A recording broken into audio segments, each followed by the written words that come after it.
I might be an idiot because I forgot to set my voice to record. I did 2 levels already, but I left in the third one. That's the main street. Well, again, as you can see, Gladstone is even there, so I'm not gonna lie to you. I'm not a graph. This is Disney's Donald Duck Goin Quackers. I just made a really rookie mistake. Every level, like, I think that every of these levels are runaway levels in a sense. They're escape levels, where we have to run away from something that's trying to catch us and completely destroys us. So, as you can see, Donald can run faster than a car. Who would have thought it? But it's... even though that car doesn't look like it's going that fast though, so... to each his own. I guess I'll grab some extra lives here. I'd like to apologize if my voice just dies out during this recording. I'm essentially recording, instead of 5 videos, I'm recording 6 today. So... and my voice was giving out in the 3rd one, and this is technically the 5th one since I already recorded a bit before. These time trials, from what the 2 that I accidentally played, weren't that hard, but they do get a lot tighter. So, there's something... oh god. Anyway, I didn't die before. Now I died.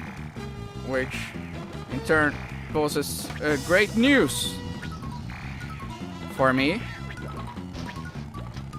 Although I think we're at the end here. Nope.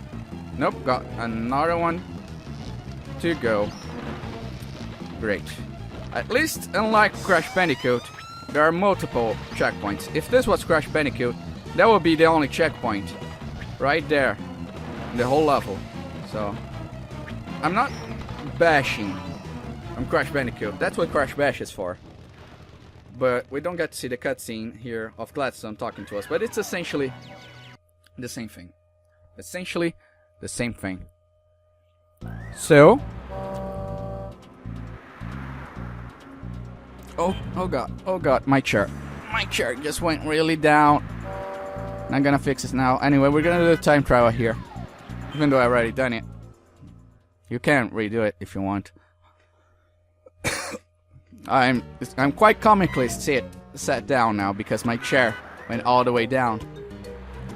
Which is, I'd say, par for the course. I don't know what that clock there is about, honestly.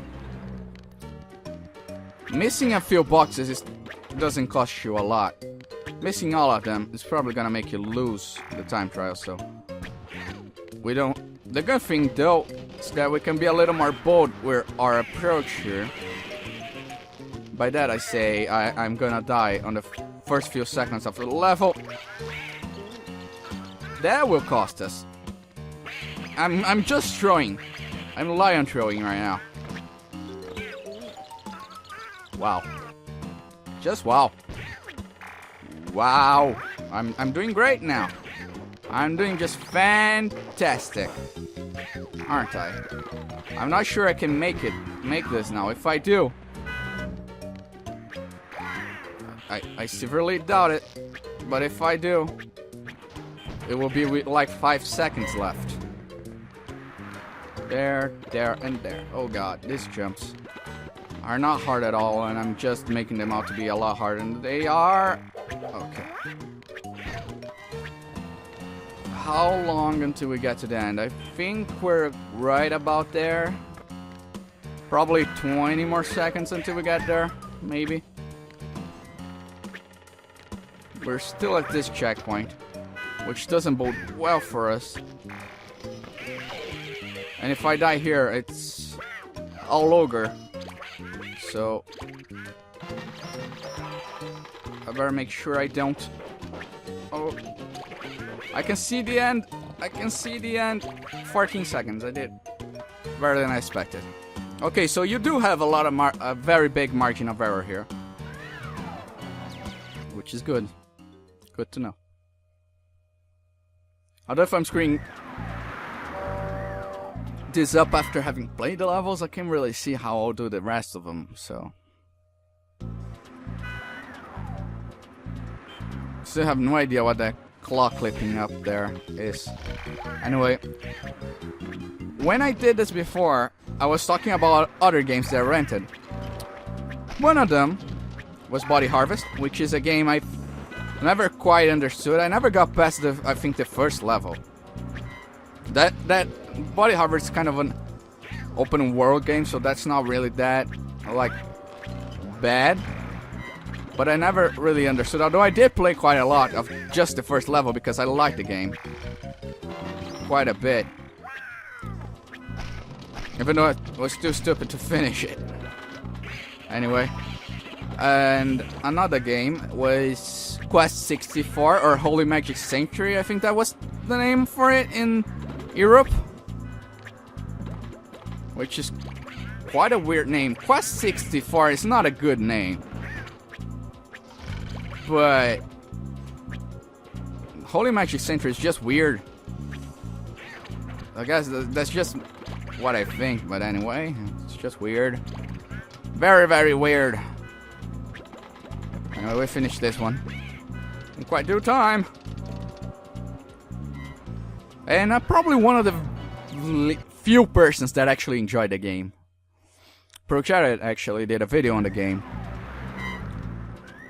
And he didn't quite enjoy it a lot. But I did. I did beat the game, not when I rented it, later on. But and that game does have ways to make you feel really, really lost. Well, I guess we can go through here. Doesn't really matter. To me.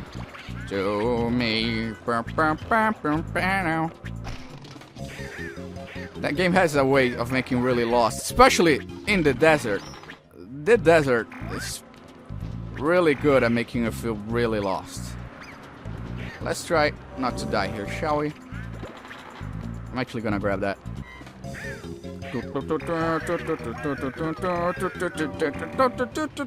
Oh god. I did rent also a lot of SNES games. I did own both. I say that I couldn't afford a lot of games, and that's true. But I did own quite a few big consoles on my time. I did own a SNES. I never owned an NES. I did own an SNES, and I own a Mega Drive. Although I very rarely played the Mega Drive. I even had a Sega CD. I had Sewer Shark. Believe it or not. George Constance is not at home. I don't remember how it goes. Anyway, I did own a Mega Drive, and I did own, I think, Sonic 3 and Sonic and Knuckles. With the attachment, I mean. I did own that. I did own Sonic 2. What's the one with the Crystal Caves? I don't remember which one was it. I could never remember. And I own Outrun for the Mega Drive. Those were all the... Oh, we're doing great. Those were all of the games that I owned for the Mega Drive. And Sewer Shark, I guess. For the SNES, I believe it or not, again, I owned the Bazooka. The Super Scope.